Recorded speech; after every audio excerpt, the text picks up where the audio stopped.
Nazirlər Kabineti yanında Uşaq Hüquqlarının Müdafiəsi üzrə komissiyanın fəaliyyəti çərçivəsində küçə mühitində olan uşaqlarla iş sahəsində aidiyyatı qurumlar arasında fəaliyyət mexanizminin inkişafı layihəsinin yekununa həsr olunmuş konfrans keçirilib. Tədbirdə bildirilib ki, layihənin icrası nəticəsində aidiyyatı qurumlar tərəfindən küçə mühitində olan uşaqlar və ailələri üçün göstərilən xidmətlər və resurslar xəritələşdirilib.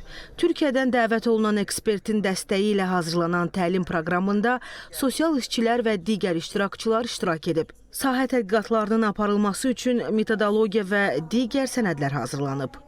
100 uşaqla bağlı tədqiqatlar aparılmış, məlumatlar toplanmış, onların və ailələrinin sosial-psixoloji reabilitasiyası, təhsil, səhiyyə, fərdi inkişaf, məşğulluq, hüquqi dəstək, sənədlərin hazırlanması və sair ehtiyacların müəyyən edilmiş və onların həlli istiqamətində tədbirlər görülmüşdür.